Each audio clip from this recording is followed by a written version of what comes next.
राम सबको। कैसे हो आप लोग? आशा करती हूँ आप सब ठीक होंगे। निधि चैनल में आप सबका स्वागत है। माघ मास चल रहा है और हम सब रोज माघ मातम की कथा सुनते हैं। तो आज हम 24वें अध्याय का पाठ करेंगे और कथा को पूरा सुने और बीच में बिल्कुल ना छोड़ें। और वीडियो को लाइक करना बिल्कुल ना भूलें और जो भी चैनल पे नई हैं सब्सक्राइब करे बिना ना जाएं और बेल आइकन को ज़रूर प्रेस करें ताकि मेरी वीडियो की नोटिफिकेशन सबसे पहले आपके पास आए। तो हम 24वें अध्याय की माघ महात्म की कथा प्रारंभ करते हैं। लोमश जी कहने लगे कि वह राजा पहले तो तमिश्र नामक नरक में गया, फिर अंध तामिश्र जहाँ पर फिर कालसूत्र नामी महानरक में गया, फिर मूर्छा को प्राप्त हो गया, फिर मूर्छा से चेतना आने पर तापन और सप्रतापन नाम के नरक में गया। अनेक दुखों को भोगता हुआ प्रताप नामक नरक में गया। तब काकोल, कुडमल, पूर्त, मृतिका, लोह शंकु, मृजीप आदि नरकों में होता हुआ 80 पत्र वन में पहुंचाया गया। फिर लोधारक आदि नरकों में गिराया गया।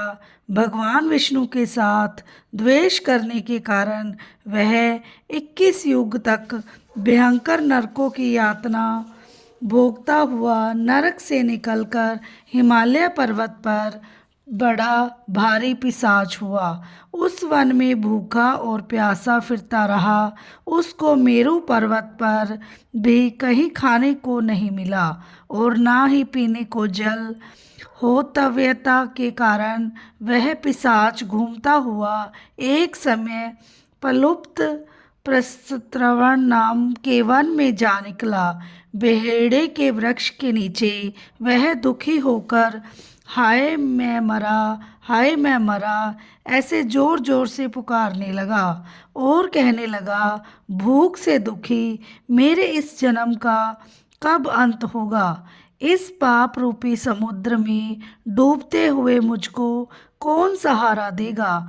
लोमश जी कहने लगे कि इस प्रकार वेद पाठ करते हुए देवहूति ने उसके दुख भरे वचनों को सुना और वहाँ पर एक पिशाच को देखा जिसकी लाल डरावनी आंखें, दुर्बल शरीर, काले काले ऊपर खड़े हुए बाल, चेहरा विकराल, काला शरीर, लंबी सी जीभ, बाहर निकली हुई, लंबे होठ, लंबी जांघें, लंबे लंबे पैर, सूखा चेहरा, गड्ढे जैसे आंखों वाले पिशाच को देखकर देवहूति ने उससे पूछा कि तुम कौन हो और ऐसी करुणा से क्यों रोते हो?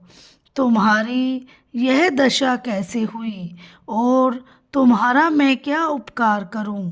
मेरे आश्रम पर आ जाने से कोई प्राणी दुखी नहीं रहता और वैष्णव लोग आनंद ही करते हैं। सो हे भद्र, तुम अपने इस दुख का कारण जल्दी कहो, क्योंकि विद्वान मनोरथ पाने के लिए विलंब नहीं किया करते। ऐसे वचन सुनकर प्रेत रोना बंद करके विनीत भाव से कहने लगा कि हे द्विज, किसी बड़े पुण्य से मुझको आपके दर्शन हुए हैं। बिना पुण्य के साधुओं की संगति नहीं होती। और फिर उसने पहले जन्म का वृतांत कहा कि भगवान विष्णु के द्वेष के कारण मेरी यह दशा हुई है। जिस हरि का नाम यदि अंत समय में मनुष्य के मुख से निकल जाए तो मनुष्य विष्णु पद को प्राप्त होता है। जो सबका पालन करता है उसी से मैंने द्वेष किया। यह सब मेरे कर्मों का द्वेष है जिसकी ब्राह्मण तप द्वारा प्रार्थना करते हैं। ब्रह्मादि देवता, सनकादि ऋषि जिसको मुक्ति के लिए पूजते हैं, जो आदि मध्य और अंत में विश्व का विधाता और सनातन है, जिसका आदि मध्य और अंत नहीं है, उस भगवान के साथ मैंने द्वेष किया।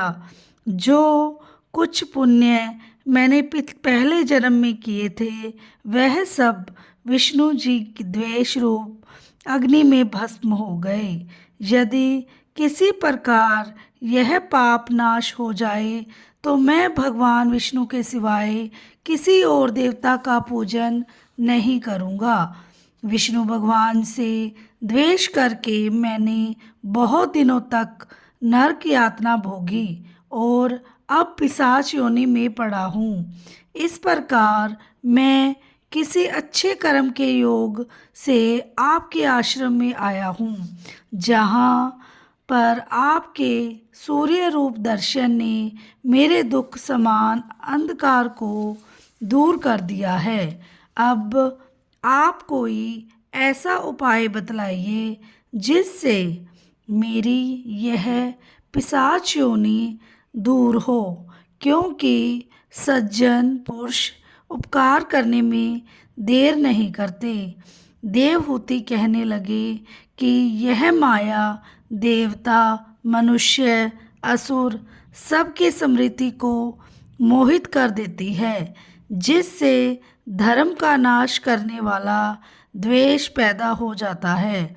जगत के उत्पन्न करने, रक्षा करने और नाश करने वाले जो सब प्राणियों की आत्मा है, उनसे भी लोग द्वेष करते हैं।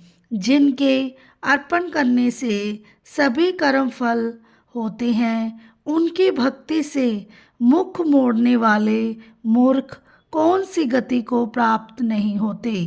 चारों वर्णों को वेदोक्त हरि का भजन करना ही उत्तम है, अन्यथा कुमार्ग में चलने वाले मनुष्य नरक के गामी होते हैं। इसी कारण वेद विरुद्ध कर्मों को त्यागना चाहिए। अपनी बुद्धि बचे हुए धर्मों के मार्ग पर चलने से मनुष्य परलोक के पथ का भी नाश करते हैं। वह वेद, देवता और ब्राह्मणों की निंदा करते हैं। झूठे मन कल्पित शास्त्रों को मानने वाले नरक में जाते हैं। देवाधिदेव विष्णु से विमुख होने वाले नरक में जाते हैं। जैसे द्रविड़ देश का राजा नरक में गया। इस कारण इनकी निंदा नहीं करनी चाहिए और वेद में न कही गई क्रिया को भी नहीं करना चाहिए। लोमश जी कहने लगे कि ऐसा कहने पर मुनि ने पिशाच को सुमार्ग बतलाया कि माघ मास में तुम प्रयाग में जाकर स्नान करो, उससे तुम्हारी यह पिशाच योनि समाप्त हो जाएगी। माघ मास में प्रयाग में स्नान करने से मनुष्य पहले जन्म के सब पापों से मुक्त हो जाता है। वहाँ पर स्नान करने से मुक्ति प्राप्त होती है। इससे बढ़कर और कोई प्रायश्चित नहीं। संसार में यह मोक्ष और स्वर्ग का खुला हुआ द्वार है। गंगा और यमुना का संगम त्रिवेणी संसार में सबसे उत्तम तीर्थ है। पाप रूपी बंधन को काटने के लिए यह कुल्हाड़ी है। कहाँ तो विष्णु, सूर्य, तेज, गंगा, यमुना का संगम और कहाँ यह तुच्छ पाप रूपी तृण की आहुति। जैसे घने अंधकार को दूर करने वाला शरद का चंद्रमा चमकता है, उसी तरह संगम के स्नान से मनुष्य पवित्र हो जाता है। मैं तुमसे गंगा यमुना के संगम का वर्णन नहीं कर सकता, जिसके जल की एक बूंद के स्पर्श से केरल देश का ब्राह्मण मुक्त हो गया। ऋषि के ऐसे वचन सुनकर प्रेत के मन में अत्यंत शांति उत्पन्न हो गई, मानो सब दुखों से छूट गया हो। प्रसन्नता से उसने विनयपूर्वक ऋषि से पूछा। बोलो श्री विष्णु भगवान की जय हो। आशा करती हूँ आपको मेरा अध्याय पसंद आया होगा और अगर मुझसे कोई गलती हो तो मुझे क्षमा करना। तो कथा के अंत में कीर्तन अवश्य करना चाहिए। श्रीमन्नारायण नारायण नारायण भजमन नारायण नारायण नारायण लक्ष्मी नारायण नारायण नारायण जपमन नारायण नारायण नारायण भजमन नारायण नारायण नारायण श्रीमन नारायण नारायण नारायण। बोलो श्री विष्णु भगवान की जय हो। मिलते हैं नेक्स्ट अध्याय के साथ, तब तक के लिए राधे राधे, जय श्री श्याम।